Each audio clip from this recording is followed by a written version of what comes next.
la mujer, la niña en la ciencia. Bueno, primeramente vamos a...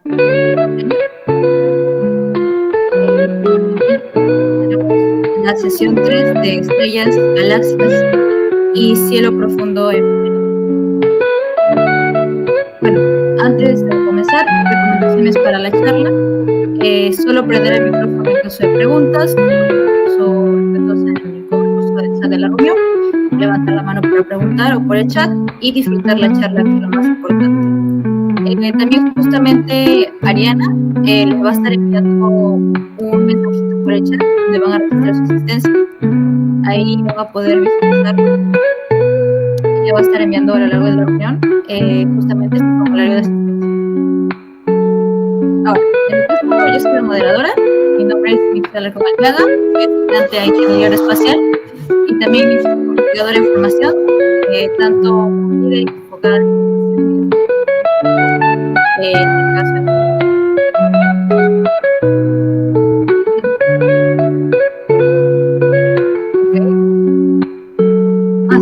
sí hay sonido de fondo. Ahora sí. Ya está. Gracias, chicas. Bueno, justamente les comentaba que yo soy aspirante de Ingeniería Espacial, investigadora, y más que todo me enfoco en lo que es STEAM, en el desarrollo de innovación tecnológica en el contexto de nuestro país y global.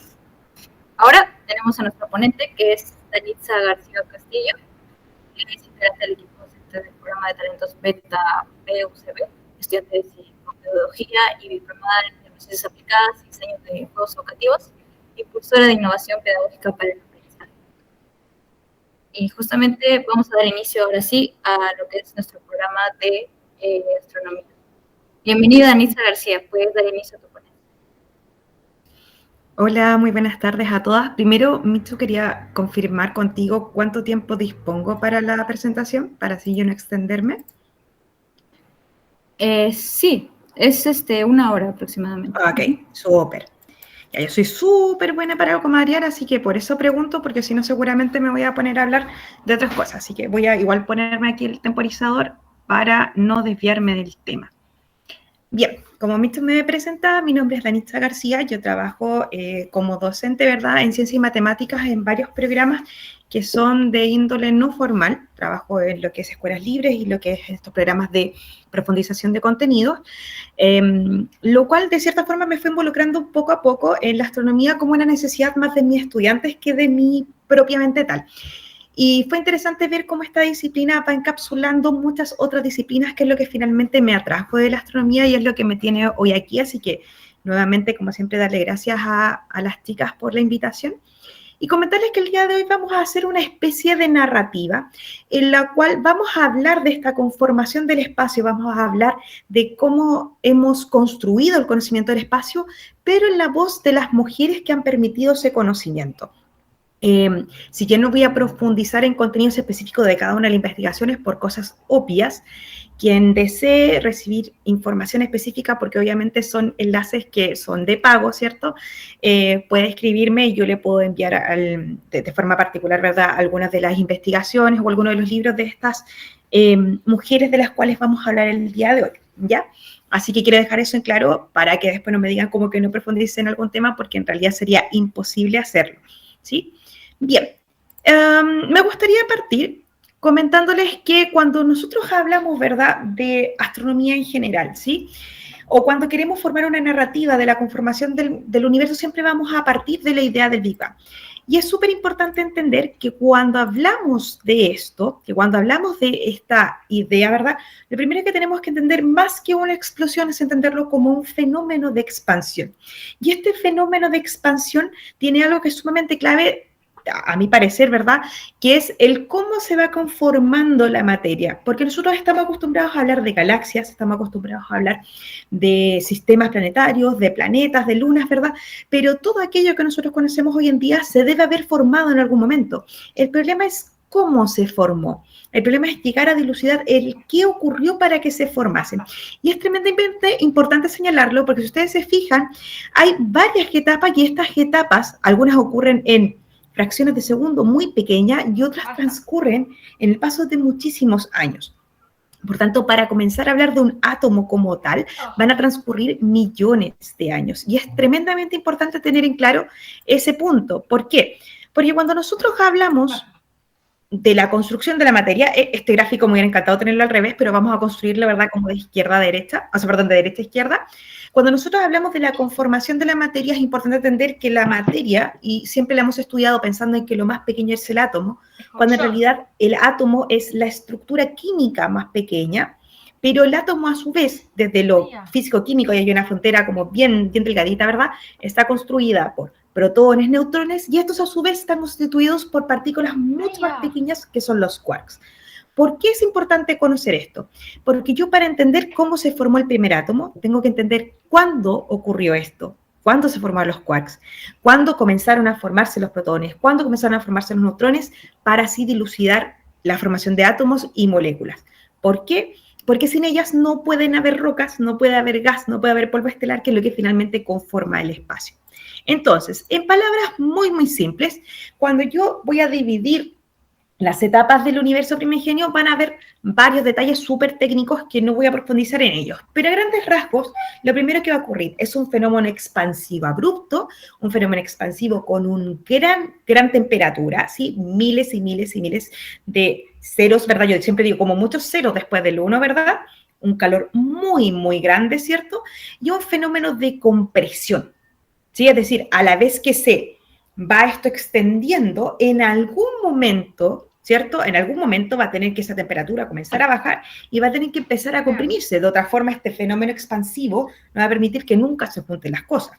Entonces, lo primero que hay que entender, esta expansión, pero una expansión que es muy, muy caliente, que da paso a el fenómeno contrario, es decir, se expandió, está caliente, está caliente, está caliente, por tanto, en algún momento esa temperatura debe comenzar a bajar. Y cuando esa temperatura comienza a bajar, es la parte clave. ¿Por qué? Porque cuando comienzan a ver, voy a volver un poquitito, cuando empieza a ver, hay una parte importante de esta etapa, que, insisto, no voy a profundizar porque si no, no les voy a poder explicar todo lo que quiero explicarles. Hay una parte súper fundamental que se llama como el plasma quark gluon, que es una fase, ¿verdad?, en donde hay una gran cantidad de partículas, ¿verdad?, elementales, como el quark, como los gluones, pero que no pueden fijarse entre ellos para formar neutrones y protones porque la temperatura no se los impide. Se los impide, ¿verdad? Entonces, yo necesito que baje la temperatura para que puedan formarse. Y cuando esto ocurre, obviamente, logran formarse, ¿cierto? Y forman en primera instancia protones y neutrones, luego forman en primera instancia, que es lo fundamental que vamos a hablar hoy, lo que se llama nucleosíntesis, es decir, la formación de núcleos, cuando estas protones y neutrones deciden acoplarse, ¿verdad?, y fijarse, para generar lo que hoy en día nosotros sabemos, que es que la mayor cantidad o la mayor prevalencia, ¿verdad?, de elementos químicos al inicio del todo, ¿verdad?, eran hidrógenos y helios. Sí, fundamentalmente esas dos. Había litio, sí, en tracitas un poquitito menos, pero lo que más había siempre, ¿cierto?, un 75% más o menos de hidrógeno, ¿cierto?, con algunas trazas, es decir, cantidades muy, muy pequeñas, pero que se dieron como un fenómeno expansivo.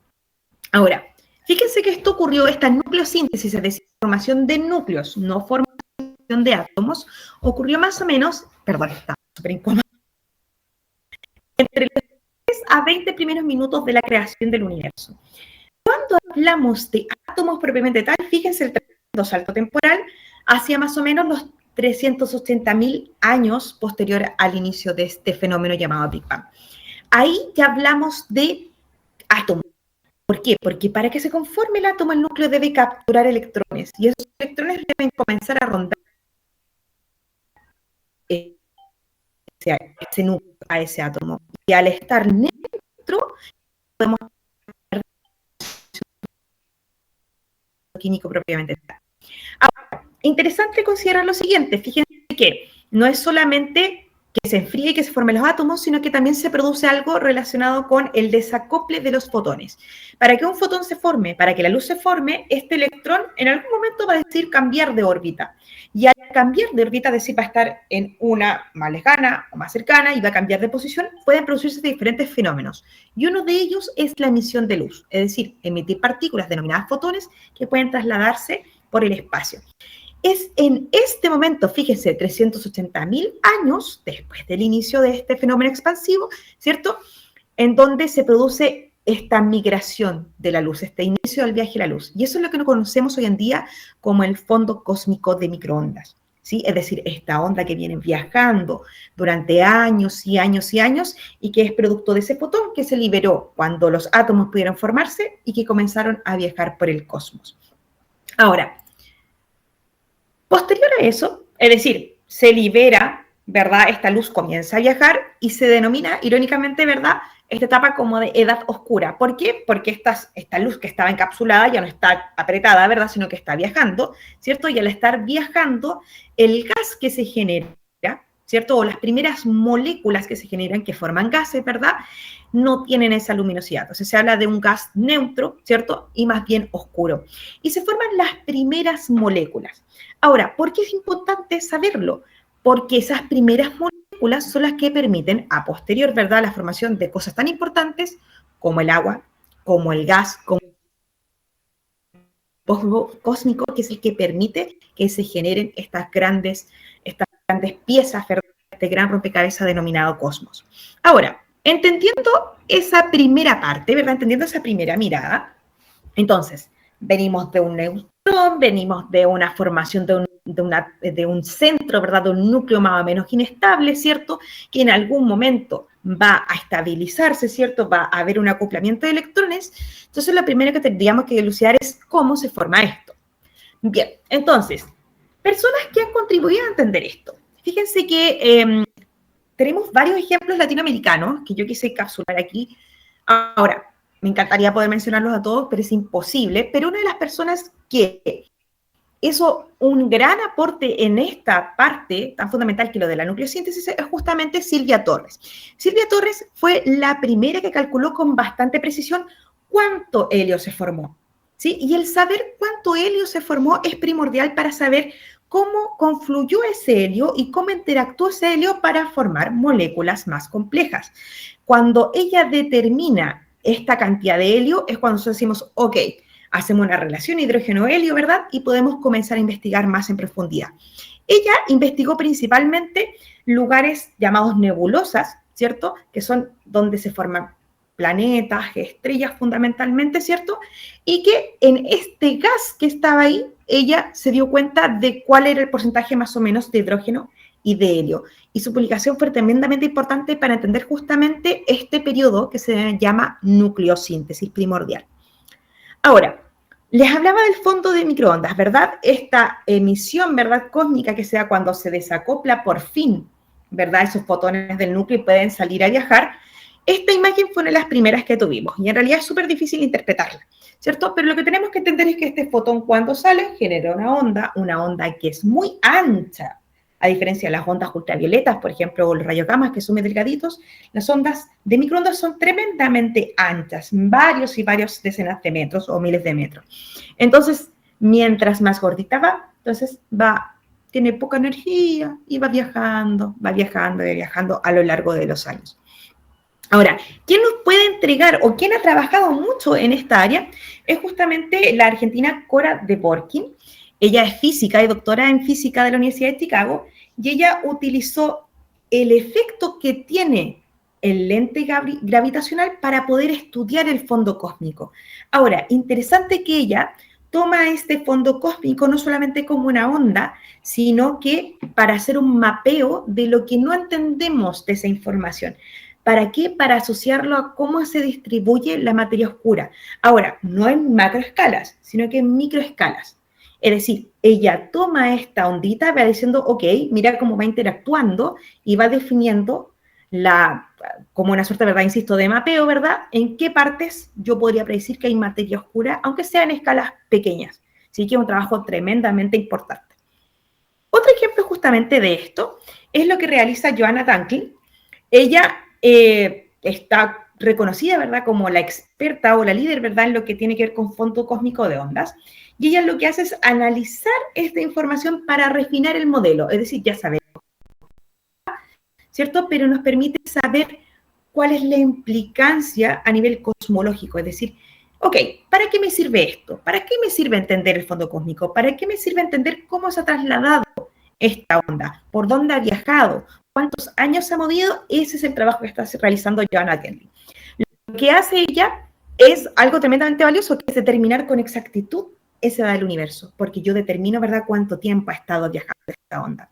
Y puede permitir también cuánto se está expandiendo, ¿cierto? Cuánta cantidad de materia y energía oscura va a haber, porque convengamos lo siguiente, los modelos cosmológicos, los modelos en general, ¿verdad?, van a fallar si no consideramos la energía y la materia oscura. ¿Por qué? Porque son los que me permiten estabilizar.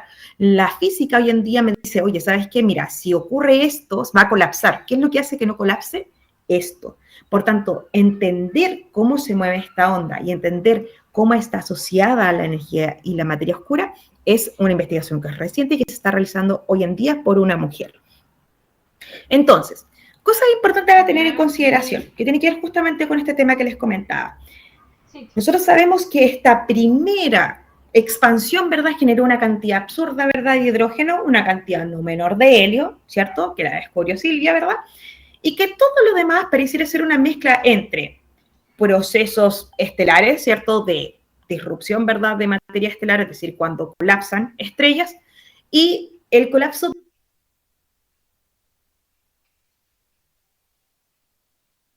otro tipo de los elementos químicos van a responder fundamentalmente al origen del universo, ¿cierto? Y los otros van a ser procesos de fisión, fusión o de explosión de estrellas masivas. Ahora, obviamente siempre va a haber alguien que pueda contarnos más respecto a esto. Y una de esas personas es Margaret Barbitt. Ahora, interesante reconocer no solamente que que Margaret fue una tremenda, tremenda astrónoma. Creo que es súper importante reconocer que por el descubrimiento de ella se ganó un Nobel otra persona sin mencionarla a ella, ¿ya? Lamentablemente esto es bastante común, ¿sí? Fowler ganó el Nobel de Física en 1933 justamente por la demostración de cómo se producen los elementos químicos en el espacio, es decir, justamente esta tabla que yo les mostraba, pero resulta que las dos personas que trabajaron con él, que fue Foyle y que fue Barbitt, no fueron mencionadas ni fueron galardonadas. Es decir, investigamos como equipo esto, damos a conocer, ¿verdad?, de que el litio, que elementos más grandes que el litio, igual que como se ve acá, ¿cierto? Acá está el litio. Elementos más grandes del litio tienen que ver fundamentalmente con explosión de supernovas. Un hallazgo tremendamente importante que fue galardonado por el Nobel, pero que Barbitt no lo recibió. Esto está mal, no vivió un año claramente. Yo de repente tipeo a la rápida y se me pasó eso, lo siento mucho. Ahora, vale, obtenemos estos elementos químicos, los que les comentaba. Ya sabemos que los elementos químicos, ¿cierto?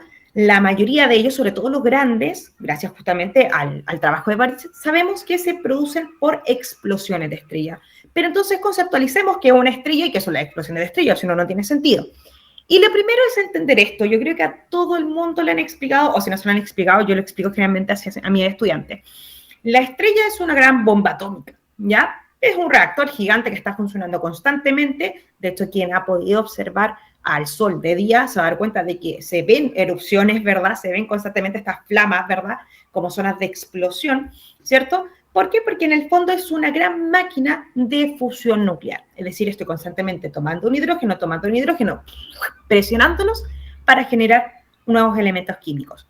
¿Cuál es el problema? Que en algún momento yo voy a agotar todo ese hidrógeno. Porque yo imagínense, tuviese 10 hidrógenos, voy y acoplo de 2 y resulta que ya tengo 5, pero ya no tengo 5 hidrógenos, tengo 5 helios. Vale, fusionemos helio. Fusiono helio, ok, tener berilio y así sucesivamente. En algún momento se va a agotar el hidrógeno. Y eso es lo que hace que las estrellas se envejezcan. Cuando nosotros hablamos de un envejecimiento de una estrella, es porque está agotando su material. Ahora, tiene muchas formas de morir, ¿sí? A diferencia de otros objetos u otros animales u otras creaciones, ¿verdad?, donde tienen como muertes súper específicas, las estrellas tienen diferentes formas de morir. Pero lo que sí tenemos que tener en consideración es que esta muerte se debe a que deja de tener este combustible inicial para hacer estos procesos. Ahora, ¿Cómo sabemos esto? Justamente gracias a una mujer, que eso es lo maravilloso de esta presentación y lo que quiero transmitirles, ya que estas grandes cosas han sido justamente por manos de mujeres. Cecilia Payne, si bien es británica, hizo la mayor parte de su carrera en otros países, sí, principalmente en Estados Unidos, pero lo importante es que nació en Gran Bretaña. Ahora, su tesis, y seguramente lo deben haber leído por ahí, quienes sean chilenos, hay una obra de teatro que narra la historia de Cecilia Payne y de María Teresa Ruiz, que es maravillosa. Yo se lo juro que lloré con esa obra, así que de verdad es muy, muy bonita. Si tienen la oportunidad de verla, véanla, ¿ya? ¿Por qué? Porque esta mujer es tremendamente importante. Fíjense la época en la que nació y a lo que se tuvo que enfrentar para poder ser, ¿sí? Cosas importantes o interesantes, no voy a contar toda la historia de Cecilia Payne, quiero dejarles como a ustedes la intención, ¿verdad?, de investigarlo, es que su tesis doctoral es, por muchos investigadores en el mundo, se reconoce como una de las más brillantes de la astronomía. ¿Por qué? Porque lo que encontró en su tesis es algo que cambió el rumbo de la astronomía. Y es porque ella fue la primera que dijo, hey, las estrellas están formadas por hidrógeno y por helio. Y yo, bueno, yo se los digo ahora, se los acabo de decir, a ustedes les parece tremendamente lógico. Pero en ese entonces se creía que las estrellas estaban conformadas por lo mismo que estaba conformada la Tierra. Por tanto, decir que estaba conformado por algo totalmente distinto era tremendamente disruptivo. Ahora, irónico, pero dentro de los premios que ganó el premio Henry Norris Russell, y él fue el que rechazó su tesis, indignado, por supuesto, de que alguien dijese, ¿verdad?, que las estrellas estaban compuestas de algo totalmente diferente a lo que está en la Tierra. Ahora, fusionar núcleos mucho más grandes, que es lo que ocurre en la Tierra, ¿verdad?, que tenemos componentes químicos mucho más grandes, elementos químicos más grandes, sería una ridiculez de la cantidad de energía que emitiría. Por eso es que las fusiones generalmente son con núcleos muy, muy pequeños, ¿ya? Fusionar dos núcleos muy grandes implicaría una cantidad de energía grotesca, ¿sí? Pero este cambio fue fundamental para lo que se hizo después en la astronomía. Ahora, otra cosa importante también. Nosotros también estamos acostumbrados a que cuando estudiamos las estrellas decimos, ok, las estrellas son una central nuclear. Después decimos, hay diferentes tipos de estrellas. De hecho, yo creo que todos aprendemos estrellas así. Primero decimos qué es, cómo funciona, los tipos de estrellas. Decimos, ok, hay estrellas que son más calientes, hay estrellas que son más frías. Las estrellas más calientes, que es lo que siempre escuchamos, ¿verdad?, son más tiradas al azul. Las estrellas más frías son más tiradas al rojo. Al revés de todo lo que nos rodea en el día a día, ¿verdad? La llave de la ducha, la llave de lavamanos, etc. Entonces, en astronomía es al revés, ¿verdad? Lo que va hacia el azul es muy, muy, muy, muy caliente. Lo que va hacia el rojo es muy, muy, muy frío. Y otra cosa importante es que también las clasificamos por tamaño, ¿cierto? Van a haber estrellas que se le dicen nanas, van a haber estrellas que son súper gigantes, etc. ¿Sí? Y esta clasificación la hizo, obviamente, una mujer. Annie Jump Cannon, ¿sí? Interesante, nuevamente, la época de Annie, ¿sí? 1863, o sea, finales del siglo XIX, una época en donde las mujeres no podían investigar, ¿sí? A ella le costó incluso ser astrónoma, ¿ya? Ella tomó como varios cursitos y estos cursos la llevaron como a la astronomía. Por tanto, ella no obtuvo un doctorado oficial, sino que obtuvo doctorados honorarios muchos años después, ¿ya? Ahora, importante que fue una de las primeras, de hecho, que obtuvo un doctorado honorario. O sea, no es tampoco como que no lo haya obtenido, sino que lo obtuvo en vida y fue la primera que lo obtuvo, ¿sí? Ahora, Annie lo que hizo, es muy interesante la historia de ella, porque ella quedó sorda. Y como quedó sorda, como que se encapsuló en su trabajo, y en ese trabajo ella creó el sistema de clasificación estelar que utilizamos hoy en día, ¿ya? Que es justamente el que se realiza en relación a la temperatura y al tamaño de las estrellas. Y esto fue más o menos adoptado, fíjense que ya lo hizo más o menos como por 1900, ¿cierto? Y la adopción por la Unión Astronómica Internacional fue en 1920. Si bien se demoraron, al día de hoy sigue absolutamente vigente y es un logro de una mujer. Otra cosa importante era lo que les conocía, lo que les comentaba, ¿verdad? Nosotros, ok, estrella que explota, estrella según su tamaño, según su caliente, pero resulta que hay un problema, que también nosotros las podemos medir, ¿cierto? Yo les decía, por tamaño. Entonces nosotros hablamos de que las estrellas tienen un cierto tamaño, ¿verdad? los planetas al parecer deberían ser más pequeñitos, pero hay una figura estelar que es extraña porque no es tan chica como para ser un planeta, no es tan grande para ser una estrella, no realiza fusión nuclear como una estrella, pero tampoco la puedo generar como un planeta. Y esa figura se denomina enana café.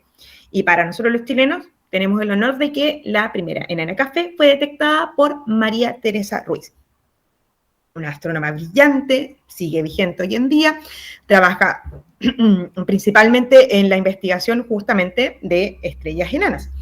En el caso de ella, fíjense que fue la primera mujer que estudió un doctorado en astrofísica en Princeton, ya a inicios de los 70. Tuvo también el honor de ser la primera presidenta de la Academia de Ciencias en Chile, ¿verdad? Tuvo el Premio Nacional de Ciencias. Ahora, ¿qué es interesante en ella? Que ella descubrió la primera enana café, llamada Kelu 1. Ahora sabemos que es 1, porque ahora sabemos que en realidad son dos objetos, Kelu 1 y Kelu 2, que están orbitando en un sistema binario. Pero en ese momento fue un hallazgo gigantesco porque no respondía ni a una estrella, ni a un planeta. Entonces era como, pero un objeto que no cumple característica ninguno, ¿qué es esto? ¿Sí? Esa fue la pregunta. ¿Qué es esto? ¿Qué es esto? Una enana café. Así lo determinó María Teresa Ruiz. Ahora bien, entonces, ok, ya sabemos cómo funcionan, sabemos cómo se clasifican, sabemos esta clasificación de esta que es como intermedia, y vamos a hablar un poquitito brevemente de la formación o la vida de las estrellas, ¿cierto? Y a nosotros, ¿qué nos dicen, verdad? Que existe algo denominado nebulosa estelar, que es al parecer una parte donde están los elementos químicos que van a conformar, ¿verdad? Una estrella, que en algún momento deciden acoplarse entre ellos, ¿cierto? Y que pueden generar estrellas promedio o estrellas masivas. ¿De qué va a depender? De cuánto material tengan, ¿cierto? Y que pueden morir como una nebulosa planetaria, es decir, de ahí van a ser después nuevos planetas, ¿verdad? O en una gran explosión que se denomina supernova, que esa misma supernova puede derivar en una estrella de neutrones o en un agujero negro, dependiendo del fenómeno que se dé a posterior de la explosión. Ahora, vale, ok, insisto, esto es todo lo que aprendemos de estrellas, pero ¿qué cosas de esto que sabemos hoy en día sobre las estrellas son gracias a mujeres? Lo vamos a ver a continuación. Y una de las cosas es entender, ¿verdad?, esta idea de nebulosa, o esta idea, fíjense que aquí, no sé si se nota bien, pero aquí hay como una parte que es como un racimito mucho más potente de estrellitas en relación a la dispersión que tienen alrededor. Eso hoy en día lo conocemos como un fenómeno llamado maternidad estelar. A mí me encanta esa expresión. Y fíjense que desde ese espacio, ¿verdad?, donde se van agrupando las moléculas, donde se van agrupando lo que va a formar una estrella, hay un grupo que es bien viejito y hay un grupo que es más nuevito, que se va acoplando, que forman algo que nosotros conocemos como un disco protoestelar, que está compuesto por una zona de gas comprimido, ¿cierto? Y por una zona donde están estas moléculas que ya van a empezar a conformarse. Y la primera que habló de este fenómeno es Mónica Rubio. Mónica Rubio, a través del ALMA, ¿verdad?, determinó que hay zonas en ciertas galaxias que parece ser que tienen muy poco material pesado. Es decir, en esa galaxia parece abundar más hidrógeno, más helio, más litio, no elementos químicos grandes. Y en esa zona, que parece ser muy similar al universo primitivo, se dio, ¿verdad?, este análisis de, ok, fíjense, aquí están naciendo estrellas porque el material que es disponible es el adecuado para que se formen. Ya ese concepto se le denominó, demos un segundo, ahí sí, se le denominó maternidad estelar. A mí me gusta mucho el nombre porque da a entender muy bien, es decir, es un depositorio donde van a nacer nuevas estrellas. Eso es lo que está ocurriendo. Ahora, esas nuevas estrellas, ¿verdad? Dijimos que estaba este polvito y en algún momento va a tener que comprimirse, y ese gas, ¿verdad?, que quedó flotando va a tener que expandirse para poder formar realmente esa nueva estrella. De otra forma no se puede formar. Y en ese fenómeno, ¿verdad?, en ese tanto en que una zona se comprime para formar la estrella y los gases que están alrededor comienzan a expandirse nuevamente, ocurre este fenómeno denominado vientos estelares. Es decir, parece ser que este gas sale eyectado, ¿verdad?, alrededor para poder, entre comillas, deshacerse de él. ¿Quién ha investigado principalmente esto? Susana Lizano, que es una mexicana, que es la figura clave para entender la teoría de formación estelar, ¿ya? Es decir, ella es la que, gracias a su equipo, ¿verdad?, de investigación, ha determinado que para que se forme una estrella, las nubes de gas van a tener que colapsar hacia el centro y que lo que permite que eso ocurra son los campos magnéticos que están alrededor. Si no existiese ese campo magnético alrededor, ¿qué pasaría? Eso comenzaría a girar, a girar, a girar, a girar y se desintegraría y no se podría formar la estrella. Entonces, la investigación de Lizano permitió entender cómo se forman y cómo logran no colapsar. De otra forma, no funcionaría. De la misma línea de investigación, es decir, de explicar cómo se forman las estrellas, tenemos a Katherine Cesarski. Ella, yo encuentro tremendamente importante esto, por eso yo no puse todas las cosas que han hecho porque es imposible, pero sí algunas cosas importantes, y es que ella fue la primera presidenta de la Unión Astronómica Internacional. Ya, eso es un tremendo reconocimiento a su trayectoria. No cualquiera llega a ser presidente de la Unión Astronómica Internacional, ¿sí? Ahora, cosas importantes de ella, porque vuelvo a insistir, si habláramos de todo lo que han hecho cada una de estas mujeres maravillosas, no terminaríamos jamás. Importante, Cesarski trabajó en el diseño y la construcción de la cámara ISOCAM, que es la que está actualmente en el Observatorio Espacial Infrarrojo. Por tanto, gracias a ella hemos podido analizar cómo se forman las estrellas, pero desde la parte oscura, desde la emisión infrarroja que emite ese disco alrededor. Es decir, gracias a su trabajo en esa cámara, es que podemos tener la información infrarroja que nos permite conocer los discos protocelulares. Súper interesante. Si bien ella no ha trabajado directamente en eso, o sea, sí, pero no tanto, sino que más en la tecnología que permite entender ese fenómeno. Entonces, vimos inicios, formación de estrellas, y lo que debería ocurrir es entender cómo se forman las galaxias. Ok, todos sabemos que las galaxias se forman, ¿verdad?, en relación a las estrellas, o sea, son fenómenos que van relacionados, ¿cierto? Y que los sistemas, ¿verdad?, tienen una estrella principal y que los planetas van rodeando a este sistema, a esta estrella principal. Pero, ¿qué es lo que sabemos realmente de las galaxias? ¿Qué es lo que sabemos realmente de los sistemas y de los planetas que haya sido descubierto por mujeres? La verdad es que varias cosas. Lo primero es entender que en un fenómeno bastante similar a lo que ocurre con las estrellas, ¿verdad?, las galaxias en sí se forman, ¿verdad?, por estas nubes de hidrógeno primordiales que van colapsando por la gravedad de forma interna y que van generando estos protodiscos, ¿verdad?, en donde finalmente se van a conformar. Entonces, tiene que ver mucho con este fenómeno, insisto, de compresión, de colapso gravitacional y de verdad de estos giros que se van dando en el proceso. Ahora, interesante recordar lo que les comentaba. La materia oscura y la energía oscura es algo que está presente en la formación de la galaxia, porque es lo que permite que estos giros no hagan que colapse la formación del objeto que van a formar, ¿ya? Entonces, es lo que nos permite entender, es más bien como el aglutinante de este gran proceso y que permite que en el fondo se realice y que no colapse por sí mismo. Y aquí tenemos varias mujeres que han colaborado en esto. Fíjense que tenemos a Beatrice Trinsley. Ella trabajó principalmente en una idea muy, muy sencilla y que es entender que la galaxia no es un objeto estático. Fíjense, una idea tremendamente sencilla, pero que cambia absolutamente todo. Porque si yo lo analizo de forma estática, no entiendo cómo se correlaciona con lo demás o cómo se ha conformado en el tiempo, ¿cierto? Y ella no solamente corroboró que no era estático, sino que corroboró que cambian drásticamente en el tiempo. Y ella generó modelos matemáticos y computacionales que permitieron entender o visualizar, no desde la telescopía, sino que desde los modelos computacionales, cómo se podría ver una galaxia en sus inicios, es decir, una protogalaxia. Nos vamos al hemisferio, ¿verdad?, de nosotros, ¿verdad? Nos vamos a Argentina. Miriani Pastoriza trabaja en un tipo de galaxia bien particular, que de hecho lleva su nombre, ¿ya? Ella descubrió junto con José Luis Csikszentmihalyi unas galaxias que se denominan Csikszentmihalyi-Pastoriza, y que son un tipo de galaxia espiral que tienen núcleos de formación estelar activa, es decir, esta galaxia, ¿verdad?, se está conformando y dentro de ella hay lugares en donde continuamente están formándose nuevas estrellas. Al documentar esto, es como, voy a dar un ejemplo bien biólogo, pero creo que funciona. Es como cuando uno dice, no, es que no se forman nuevas neuronas, yo crezco y me quedo con esa cantidad de dotación de neuronas. No, no es así. Hay zonas del cerebro donde se siguen generando. Aquí pasa exactamente lo mismo. Ella, al visualizar esto, dice, hey, en galaxias, por ejemplo, como esta, la formación estelar sigue activa. Hay núcleos de formación estelar. ¿Sí? Ella fue la primera astrónoma argentina. No es un título no menor, ¿ya? Fue la segunda doctora en astronomía del país.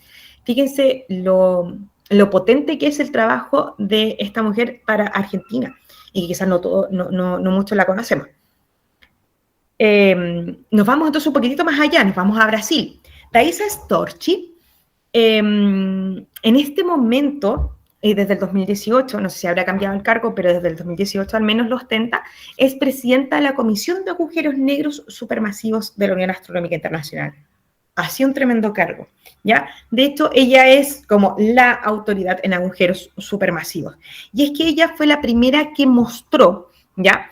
O demostró, ¿verdad?, que los discos de acreción en agujeros inactivos siguen vinculados a la galaxia. Es decir, no porque el agujero negro esté inactivo, no va a tener una relación activa con la galaxia que lo alberga. ¿Sí? Es decir, sabemos que se forman agujeros negros al centro, pero no porque ese agujero esté inactivo va a dejar de interactuar con la galaxia. Y ella explica que hay un fenómeno como de feedback. En el fondo, si bien estoy inactivo, sigo interactuando con esta galaxia que me alberga. Es muy bonito su trabajo.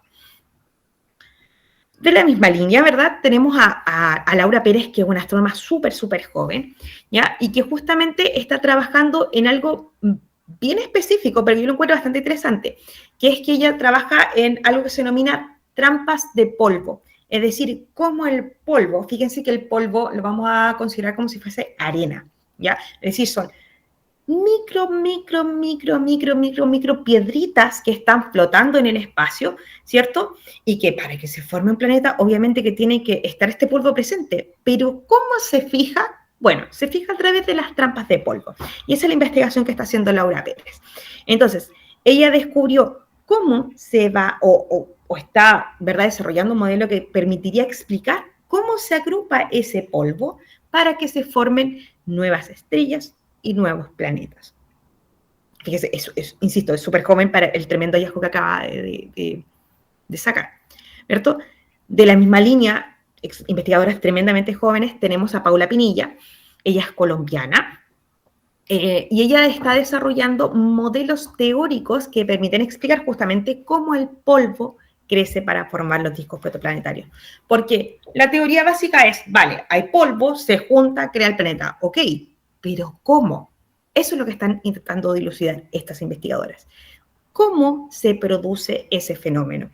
¿Por qué? Porque eso me permite explicar cómo se van a formar nuevos planetas y podría indicarme cuál es la dinámica, ¿verdad?, química y geoquímica para la formación de nuevos planetas. Y por supuesto no podíamos no nombrar a Vera Rubin. Aquí es interesante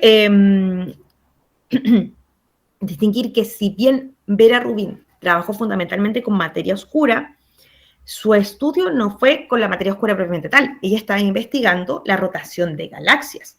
Y cuando estaba investigando la rotación de galaxias, se dio cuenta de que si las galaxias giran como giran realmente, no podrían mantenerse unidas ni podrían formarse si es que no hubiese un extra. Y es ahí cuando se teoriza la materia oscura.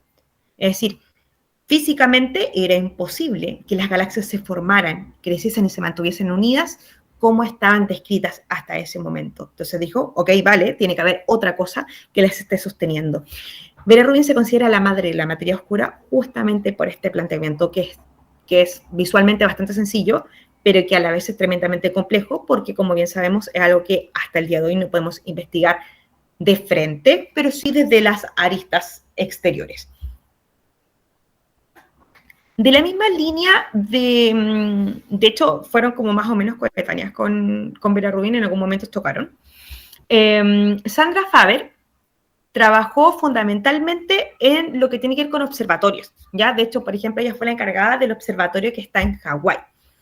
Trabajó en todo el diseño de la cámara del telescopio espacial Hubble, que no es algo menor, ¿ya?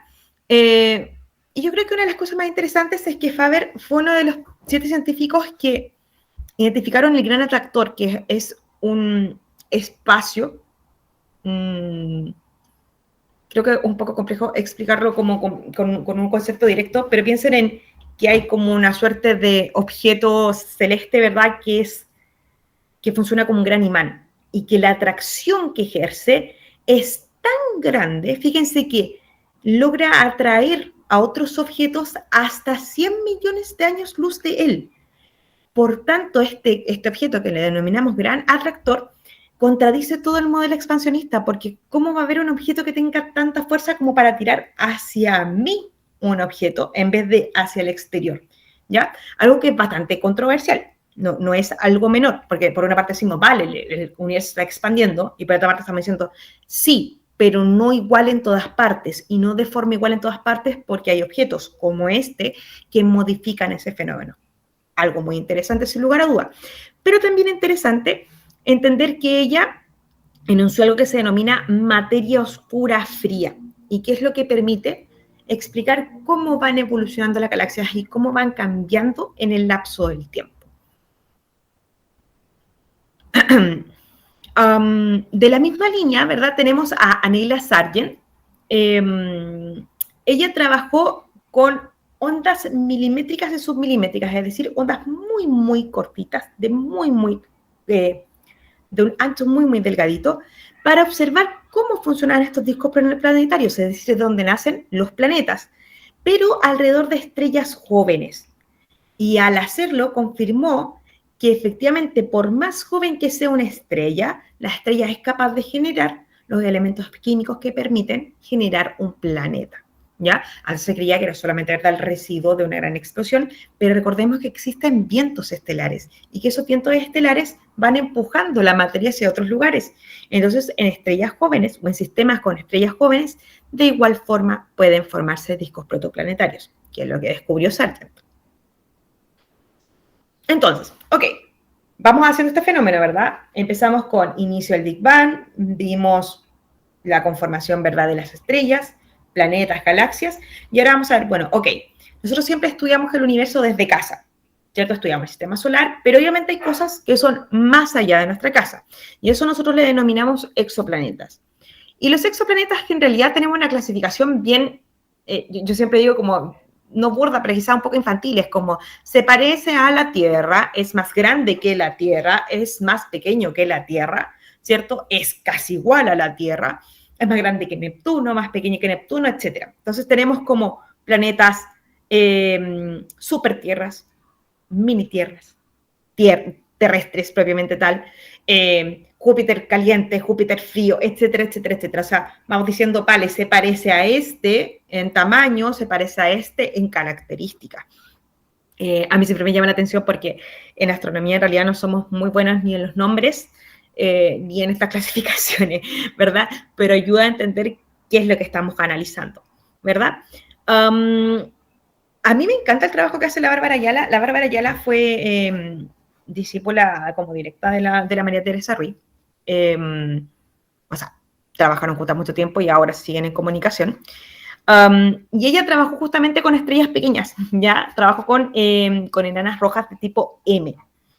Y es importante el trabajo que ella hace, ¿por qué? Porque si bien ella no trabaja en exoplanetas directos, trabaja en estrellas enanas rojas de tipo M, ¿ya? ¿Y por qué es importante esto? Porque ella generó una técnica espectroscópica específica para determinar la composición de esas estrellas. Y la gran mayoría de exoplanetas que son rocosos, es decir, de tipo terrestre, ¿cierto?, orbitan estrellas de ese tipo. Por tanto, en la medida en que yo caracterizo, ¿verdad?, una estrella de ese tipo, es altamente probable que encuentre exoplanetas que respondan al tipo terrestre. Por eso es que se clasifica como una investigación del área de exoplanetas. De hecho, su técnica es como el gold estándar en todo lo que tiene que ver con la caracterización de este tipo de exoplanetas. Oh, no se cargó ahí. Bueno, ella es argentina, Yamila Miguel. Yamila Miguel también es tremendamente joven y ella trabaja en el modelamiento de los interiores y exteriores de exoplanetas, ¿ya? Trabaja fundamentalmente con la misión Juno, con la información que está transmitiendo la misión Juno, que está estudiando principalmente Júpiter, ¿verdad? y sus lunas.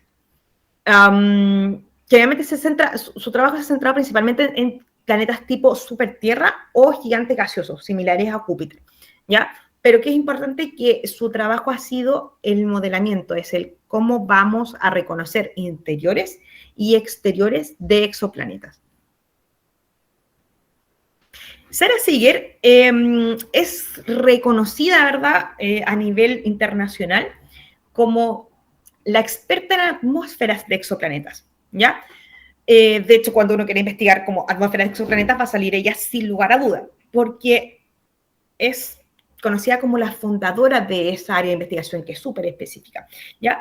Ella lo que ha permitido es generar modelos teóricos que permitan predecir y detectar firmas químicas en estos exoplanetas, porque recuerden lo siguiente, y esto cuando se lo cuento a mis alumnos como que los decepciona un poco, en realidad nosotros no vemos exoplanetas, ¿sí? Porque están súper lejos. Lo que nosotros vemos es un cambio, ¿verdad? La mayoría de las veces, ¿verdad? Vemos un cambio, se denomina como observación en tránsito. Entonces, vemos la estrella, ¿verdad? Y vemos un puntito que va atravesando y dijimos, hey, aquí cruzó algo. ¿Qué cruzó? Vale, un planeta. ¿Cada cuánto cruza? Cada tanto. Vale, determinamos los periodos, etcétera, etcétera. Entonces, es súper difícil observar o vislumbrar, ¿verdad?, atmósferas o composiciones químicas de exoplanetas porque están muy lejos, pero lo podemos hacer por medio de espectroscopía, ¿ya? Por tanto, hacer un patrón de firma química es tremendamente importante para saber qué realmente conforma este exoplaneta. Natalie Batalha, bueno, en la foto igual se ve más joven, es joven, pero no tanto.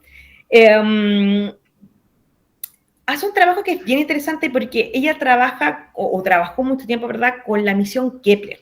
Y la misión Kepler permitió justamente que ella sea la descubridora del Kepler 10b.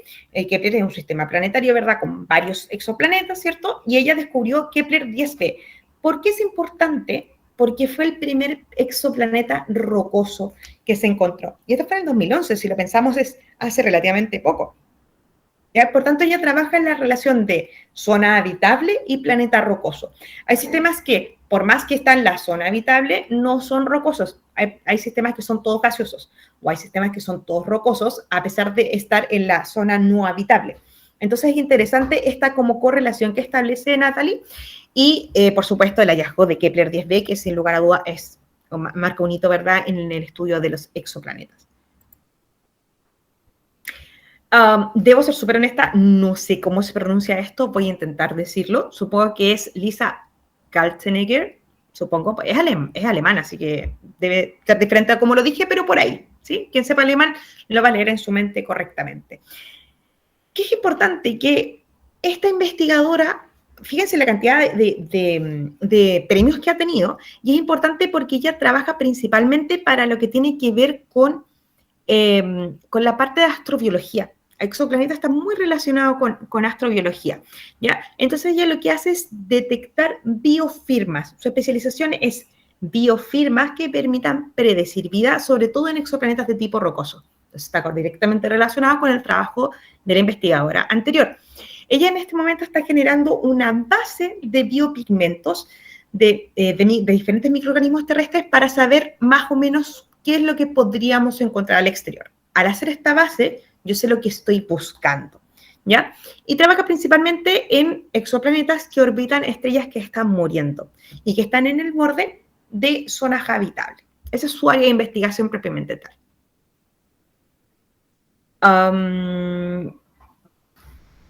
Esta línea a mí me parece como un extremo como entre exoplanetas y como que se va como astrobiología.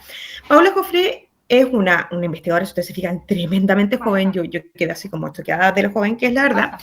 Y ella trabaja con una línea bastante interesante, y es que ella está buscando conformar algo que se llama árbol genealógico estelar. De hecho, trabaja con un antropólogo.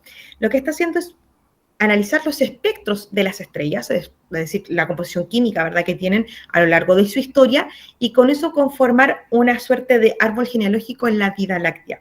Me parece súper interesante su trabajo porque además de estar buscando dilucidar los inicios de la Vía Láctea, también está haciendo algo que a mí me gusta mucho, que es el trabajo interdisciplinario. Y al trabajar con antropología estamos abriendo el campo a otras disciplinas.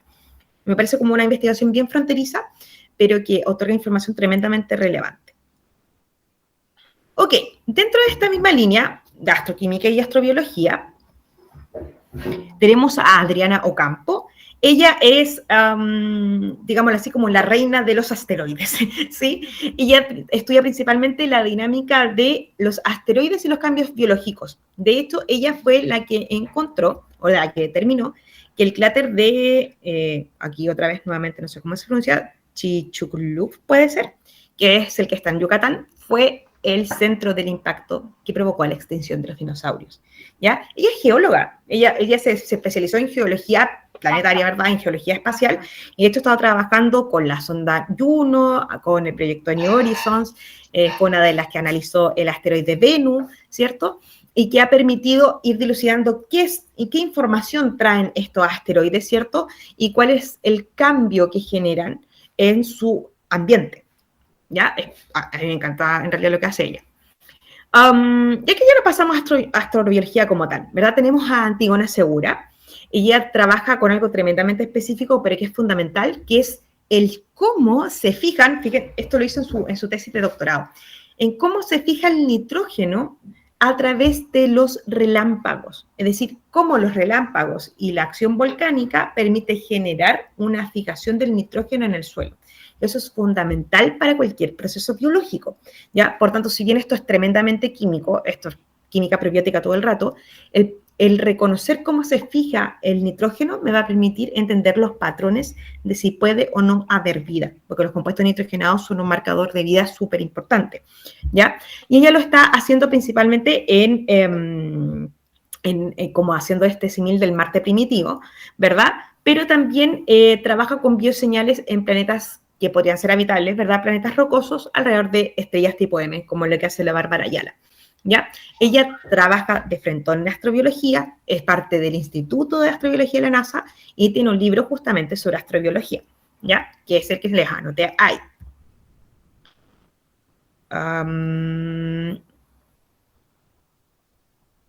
Ok. Basta. Estoy viendo como que me queda muy poco tiempo, entonces seguramente me voy a saltar un par de ideas. Deme un segundo. Entonces, bueno, tenemos a Sonia Fontasier, que también trabaja con asteroides, ¿ya? De hecho, ha trabajado con la cámara Osiris, con el proyecto JUICE, con el proyecto Martian Moon Exploration, que se va a lanzar por JAXA en el 2026, y que busca justamente dilucidar la composición de asteroides, cometas y objetos transneptunianos, ¿ya? Esa es su área como investigación propiamente tal. De esta investigadora quiero que se queden con lo principal, y yo creo que voy a cerrar con astrobiología. No voy a alcanzar a comentarles lo último porque tampoco quiero pasarme mucho y respetar sin duda alguna su tiempo.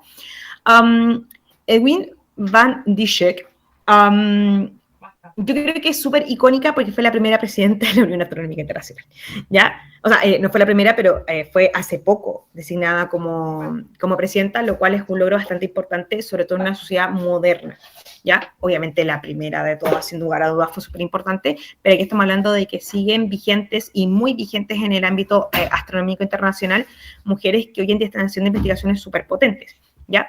En el caso de Edwin, ella está haciendo una investigación relacionada con el agua. Es decir, cómo el agua va trasladándose de cierta forma desde las nubes interestelares a los discos de formación planetaria, a cómo se forma el hielo. Y para quien le guste la astroquímica, que es una de mis áreas de fascinación como en las últimas semanas, el hielo es fundamental, porque el hielo actúa como fijador de moléculas que están en el ambiente y permite que interaccionen en la superficie de contacto, que permite que haya interacción química. Por tanto, seguir este rastro del agua es fundamental para entender cómo se producen las reacciones químicas. Por eso es que su área de investigación es justamente la astroquímica molecular, ¿ya? De la misma línea, Pascal Ehrenfront trabaja por la simulación de entornos planetarios. Yo simulo cómo se producen estas situaciones, él lo hace la Estación Internacional, ¿cierto? Y ha participado en análisis de muestras de distintas exploraciones a lo largo del cosmos. Y con Mónica voy a terminar. No quería saltármela porque es súper importante. Mónica Grady es geóloga espacial. De hecho, ella se autodenomina a sí misma como geóloga espacial, ¿ya? Es doctora en geoquímica y se considera como la experta mundial en meteoritos. De hecho, tiene libros de meteoritos, esa es la encargada de toda la conservación de meteoritos, los meteoritos más cool del mundo están bajo su mirada, bajo su ojo, ¿ya? Y ella estudia la composición de estos meteoritos, pero en relación a sus isótopos, es decir, en relación a cuántos tipos de carbono diferentes tiene, cuántos tipos de nitrógeno diferentes tiene, para entender qué es lo que está pasando internamente y cómo eso me permite dilucidar cómo se conformó el sistema solar. Pero otra cosa que es súper relevante, y con esto como quiero ir cerrando, es que una de las teorías más potentes en astrobiología, que si bien no es el tema de esta presentación, lo quiero comentar para que lo tengan presente, es que las moléculas que permiten la vida, es decir, estas moléculas con base de carbono, hemos encontrado en muchos asteroides, por eso que es importante el estudio de meteoritos y de asteroides, porque nos hemos dado cuenta de que sí tienen una alta presencia de sus compuestos, tienen una alta presencia de aminoácidos, han encontrado incluso nucleótidos y bases nitrogenadas ya conformadas. Entonces, todo parece indicar que en realidad estos compuestos van viajando en los asteroides por medio de estas superficies de contacto que les decía, los hielos con el polvo estelar, y van trasladando estas semillas de vida a otros lugares, lo cual aumenta, ¿verdad?, esta como ansiedad por encontrar vida en otros lugares, porque en realidad, si fuese así, esas semillas pueden llegar a cualquier parte del cosmos. Entonces, bien interesante cómo analizarlo desde ahí. A quien le gusta astroquímica, es un área hermosa, y más que hermosa, permite como, no sé si cerrar, responder preguntas, pero sí abre muchas preguntas referente a lo que es la conformación de vida. Entonces, voy a saltarme esto porque no lo voy a alcanzar a comentar. Entonces, quiero cerrar de la siguiente forma. y quizás quiero ser como muy enfática en eso. Cuando nosotros nos enseñan astronomía, como les decía, como nos van contando como lo que encontraron nomás, y como, bueno, esto funciona así, así, así, esto es así, así, así, pero nunca nos cuentan quién lo encontró, quién está haciendo, por qué, gracias a quién tenemos esa información. Y para todos aquellos que nos fascina la astronomía o queremos responder estas grandes preguntas del cosmos, creo que es súper valioso saber quién lo buscó, quién lo encontró, porque nos da poder. Y poder no me refiero a poder como de dinero ni acceso, sino que nos da este empoderamiento de decir, vale, mira la tremenda historia que te acabo de contar, mira todas las mujeres que han estado implicadas en hallazgos tremendamente valiosos. ¿Y por qué no nos hablan de ellas? ¿Por qué no nos cuentan su rol? Yo trato en Chile hay una parte del currículum que te dice así como, habla de las figuras importantes de la astronomía, y yo pongo a puras mujeres siempre, pero es una decisión mía como docente. Pero fíjense en cómo sostenemos la astronomía en estos hombros de mujeres tan importantes a lo largo de la historia que han quedado tapadas por los descubrimientos de otras personas. ¿Cuántas, por ejemplo, lo que le decía, muchas investigaciones que ni siquiera recibieron premios porque lo recibieron los hombres que estaban a cargo de esas investigaciones? Entonces, me gustaría cerrar esta presentación diciendo como fuerte y claro que en realidad la historia del universo se ha construido en base a conocimientos femeninos y que no nos digan que no es así, porque es así. Así que espero que les haya gustado esta presentación. Sé que lo dije todo súper rápido porque de verdad quería hablar de todas, pero era imposible. Les voy a enviar la presentación a las chicas para que se las puedan compartir. Y como les decía, quien quiera, bueno, yo justamente la próxima semana voy a estar haciendo una charla astroquímica. Si les interesa el tema, pueden seguirme en redes sociales porque es un tema que es muy bonito. Y me escriben si quieren saber, si quieren poder acceder como a este material que no es tan accesible, pero que podemos hacer que sea accesible justamente para ustedes y para aquellos que quieren formarse en el área. Así que eso por mi parte. Yo hablo súper rápido, así que rápido, disculpas por eso. Mitu, te dejo el paso a ti. Muchas gracias a todos. Sí, justamente, sí, muchas gracias, Danitza. Justamente vamos a empezar con una ronda. Justamente ahorita vamos a empezar con esa ronda de preguntas hacia ti. Más que todo, esta ronda va a ser parte de lo que estamos haciendo dentro del programa para que las chicas podamos dar, bueno, en este caso, nuestros puntos de vista o consultas acerca de lo que es la presentación que hiciste. Y justamente ahí vamos a ver por el chat o por el audio si las chicas pueden comentarnos algunas preguntas que tengan, algunas consultas, algo que quieran decirle a Danitza para que pueda también escucharlas y poder comentar justamente en este programa especial para ustedes, chicas. Así que les escuchamos.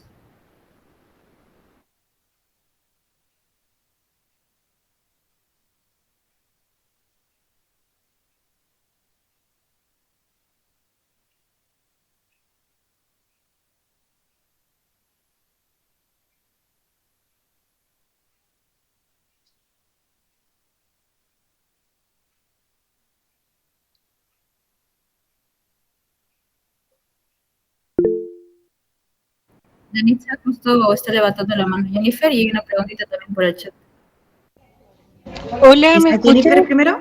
Sí, sí. Hola, Jennifer. Estoy abriendo. Sí, tranquila, no te preocupes. Ahora sí. Hola, Jennifer, qué gusto. Felicitaciones por la entrevista, por la presentación. Yo solo quisiera, bueno, felicitar al programa entero por esta iniciativa súper interesante porque nos acerca a todas las que amamos la astronomía. Yo quisiera consultar acerca de tu opinión acerca de las mujeres que estudian y que también son astrónomas de profesión y sus derivados, como lo que mostraste en Latinoamérica, dado que, como entre comillas, somos muy tercermundistas, pero eso ha sido igual un tema sociocultural también, entonces quisiera Sí. saber al respecto del autovalor femenino respecto a eso y de la sociedad en sí, porque por lo que vi en la presentación igual habían hartas mujeres que eran europeas, pero ¿qué pasa con Latinoamérica? Eso, muchas gracias y felicitaciones. Gracias a ti, Jennifer. Bueno, de hecho yo de primera iba a hacerlo solamente mujeres latinoamericanas, pero sentí que también había un sesgo y que finalmente iba a entrar como en un sesgo como a nivel geográfico que igual era potente. Yo igual me hice el análisis de decirse como, puta, podría ser puro latinoamericana, pero por ejemplo, habían investigadores que eran tremendamente importantes en otros países. Es súper potente lo que dice Jennifer porque la realidad es que la mayoría de las mujeres que son astrónomas y que son tremendas astrónomas, si ustedes se fijan, la mayoría de las mujeres latinoamericanas que les mostré, todas hicieron sus estudios, o la gran mayoría, yo diría con 80%, de estudios de posgrado en otros países, en Europa, por ejemplo. Entonces, ¿qué pasa? Que si yo me voy, por ejemplo, a hacer una pasantía a Alemania y después hago doctorado allá y después hago estudios de posgrado allá, es muy difícil que yo vuelva. Es muy difícil que yo vuelva, a no ser que me den una muy buena oferta laboral aquí, ¿verdad? Porque convengamos que la vida de investigador es súper potente. Voy a dar el ejemplo de Chile, pero creo que debe ser muy similar en otros países. Acá en Chile la mayoría de los investigadores sobreviven en base a fondos de investigación, que hay que ganárselos todos los años.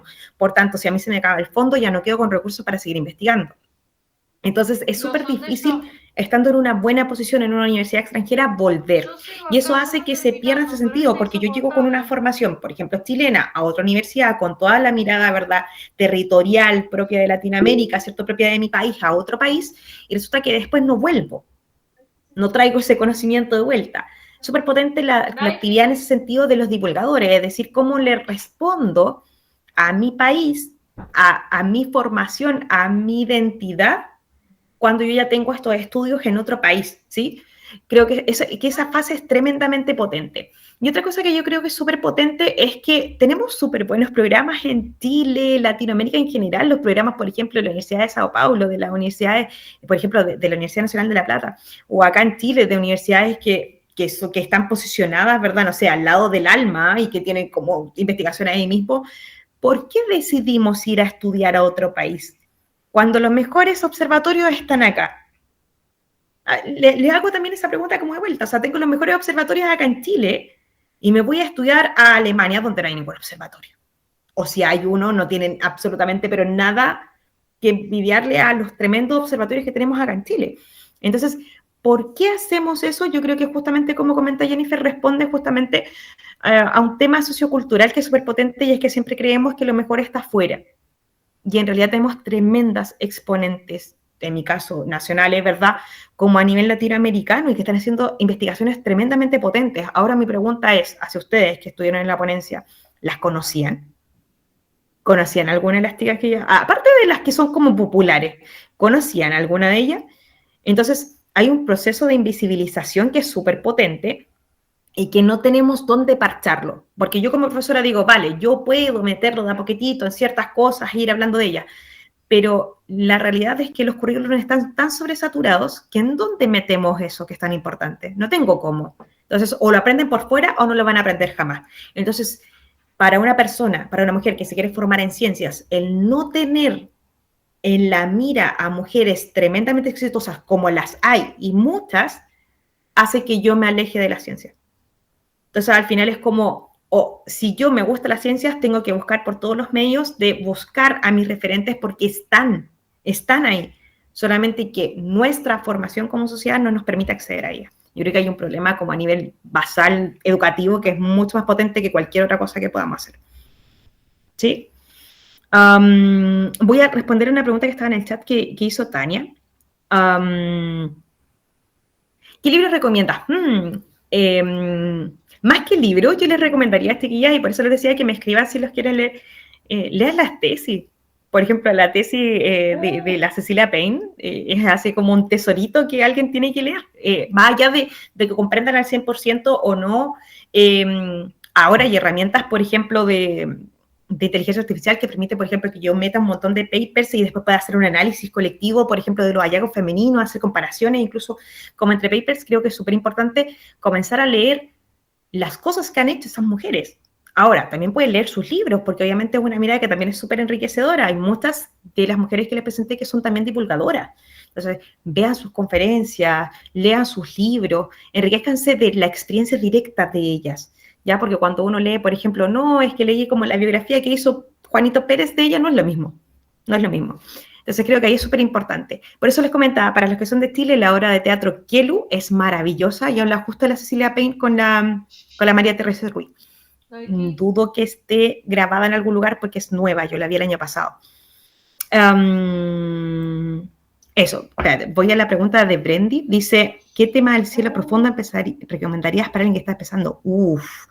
Yo no suelo recomendar cosas del cielo profundo porque voy a dar mi perspectiva desde la educación, ¿sí?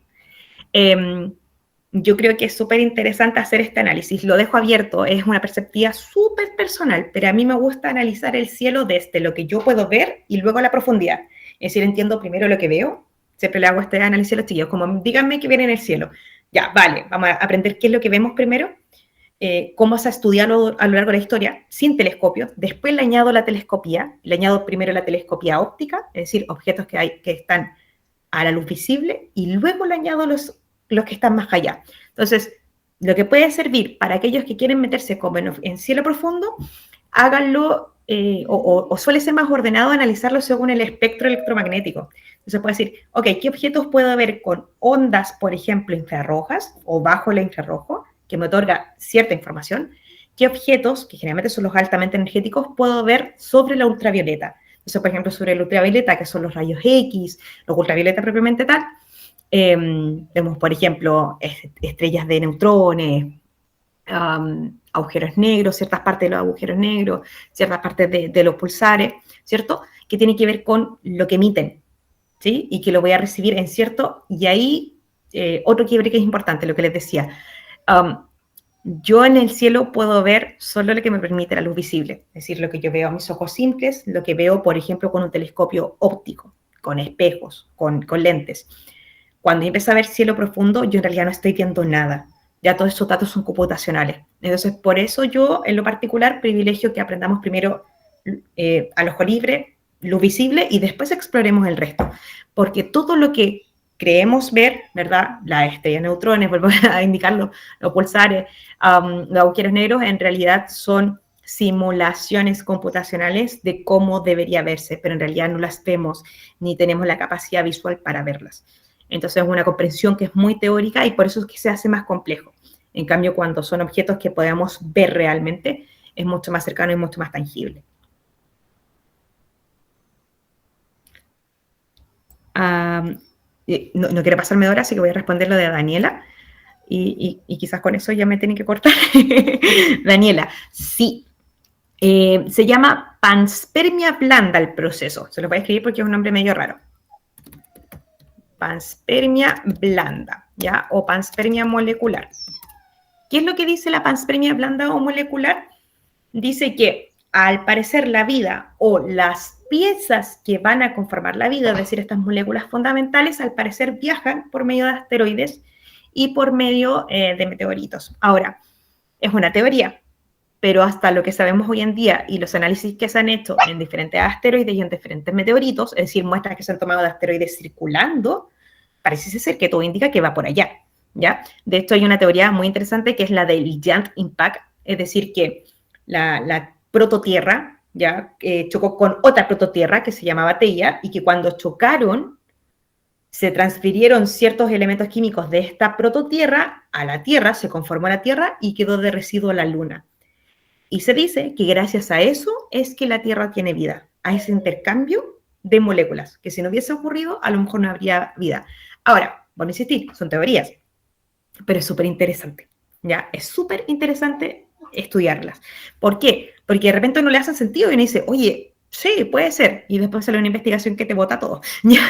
Pero hasta las últimas investigaciones que yo leí, que eran como de diciembre del año pasado, vamos por buen camino al pensar de que estos hielos son súper importantes para generar estas moléculas primordiales y que al parecer llegarían, ¿verdad?, por estos procesos de vientos estelares, de explosiones, ¿verdad?, de supernovas, que van produciendo, ¿verdad?, estos vientos que les mostraba, y por los asteroides y cometas. Es bien interesante esa área, es muy bonita. Si quieres leer más del tema, podrías investigar, o quizás ya lo has leído, sobre Bennu. Hay como 3 o 4 amigos de Bennu que te los puedo enviar. Si me escribes, te los envío, que son como desde los que más han encontrado como información súper relevante a nivel de astroquímica, ¿verdad?, en asteroides, que puede dilucidar justamente el tema de la panspermia blanda. Eso, es un tema que a mí me encanta, así que podría estar hablando todo el rato de eso, así que no me quiero extender más. Sí, muchas gracias, Danitza. Justo también tengo una pregunta para ti.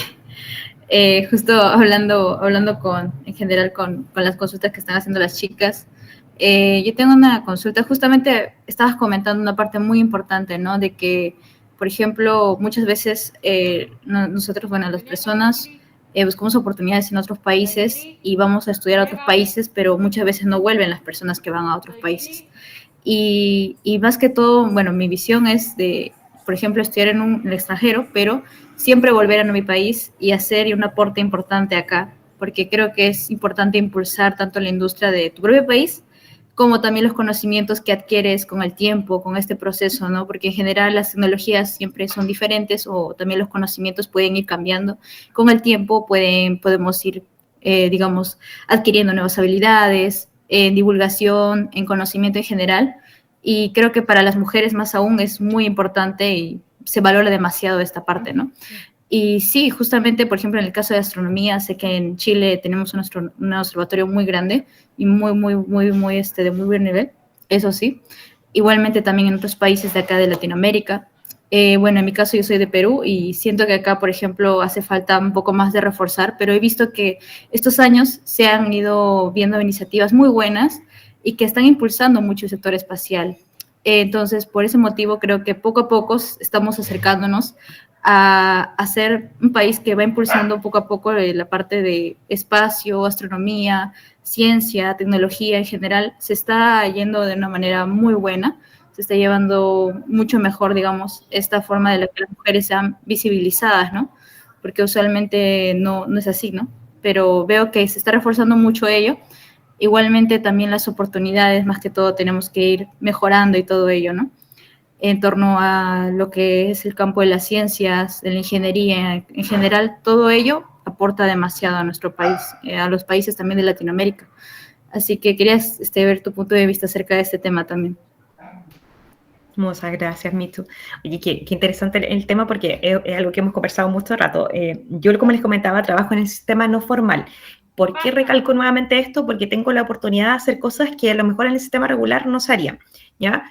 Y lo recalco por lo siguiente: yo creo que quizás estamos como enfatizando más los recursos.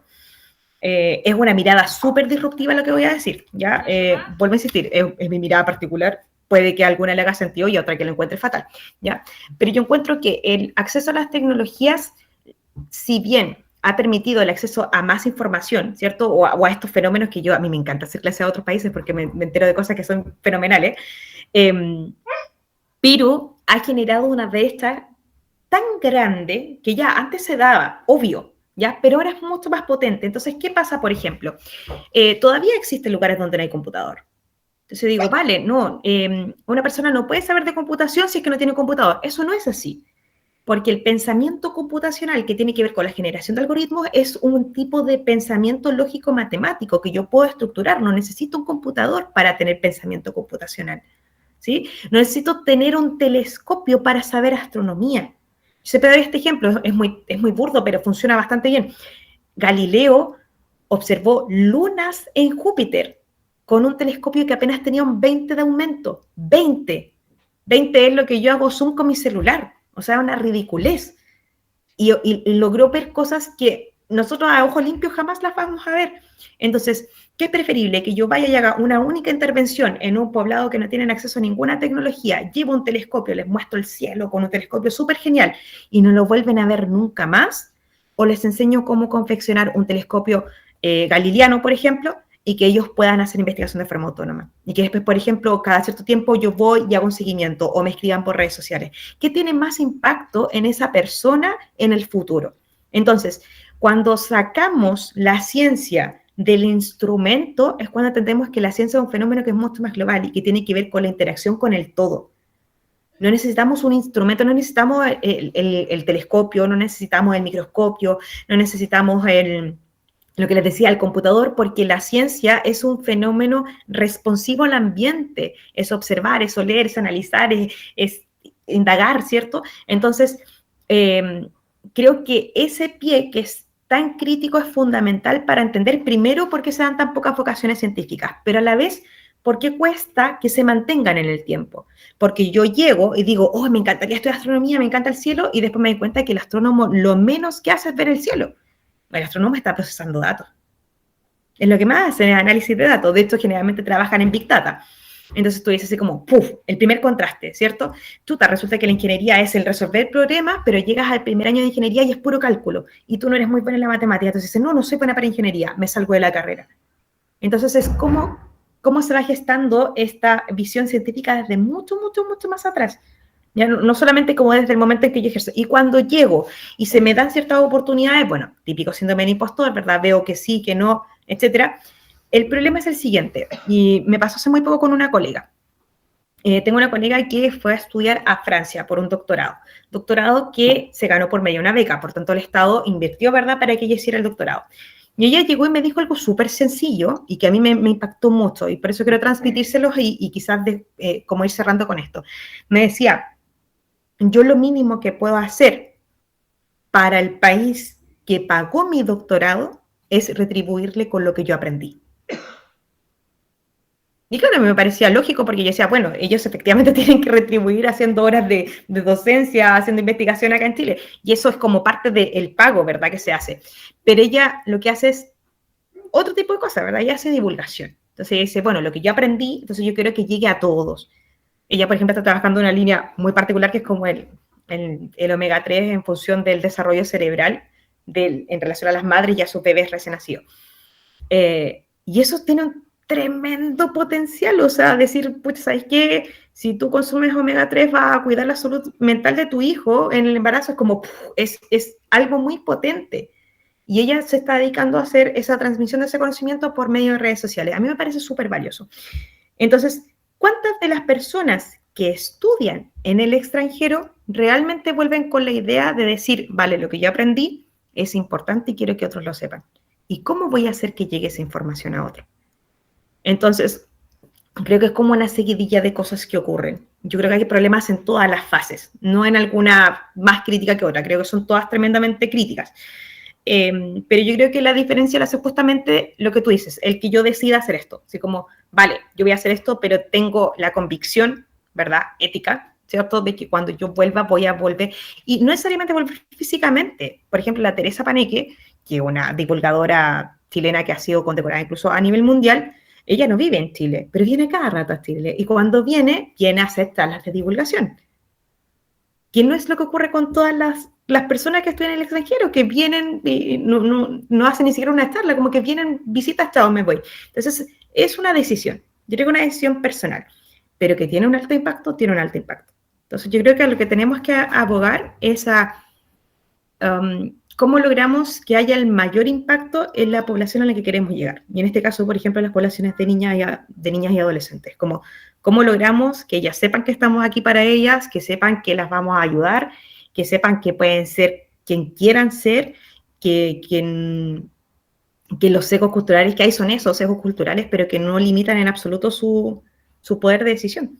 Entonces creo que el trabajo es colectivo, de todas, desde el profe, desde la familia, desde los amigos, desde todos. Esa, insisto, es una visión bastante controversial, pero creo que es súper potente. Sí, sí, la verdad que, Danitza, tu punto de vista coincide mucho con lo que yo también pienso en general y creo que es importante que las chicas también lo tengan en cuenta porque en sí nosotros tenemos el poder de decidir, ¿no? En base a lo que nosotros queremos también aportar en torno a las ciencias, a la astronomía, a la ingeniería. Entonces, tomamos esa decisión nosotras de también aportar en divulgación, en el conocimiento. Entonces, ese impacto que damos a la sociedad hace que también tanto el entorno, la sociedad que estamos en nuestro país, en Latinoamérica, cambie y pueda mejorar y pueda impulsarse cada vez más, ¿no? La visibilidad más que todo de las mujeres y de las niñas en general, de todas las personas que están dentro del rubro científico. Así que por ese lado, muchas gracias, Danitza, por la presentación que has dado el día de hoy. Muchas gracias, de verdad. Eres una excelente, excelente divulgadora científica y todo lo que estás haciendo en el aporte en Chile, en Latinoamérica, es grandísimo. Así que muchos éxitos en todo ello. Bueno, Muchas gracias a ustedes por la invitación, chicas. sí, muchas gracias, Danitza. Bueno, chicos, ahora sí, vamos a pasar la parte de, bueno, síguenos en nuestras redes sociales, chicos. Les agradezco su asistencia. Ahí justamente ven el QR, podrán visualizarlo. Y bueno, muchas gracias, Danitza, por la presentación de hoy. A todos ustedes, chicas, también, por el programa de Ciencias Abiertas para todos ustedes. Así que espero que tengan una linda noche. Igualmente, muchas gracias.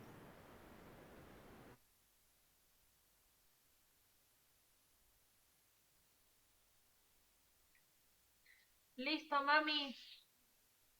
¿Querés ir sacando las cosas? ¿Querés ir sacando las cosas? Yo voy a dejar subiendo el video, ¿sí?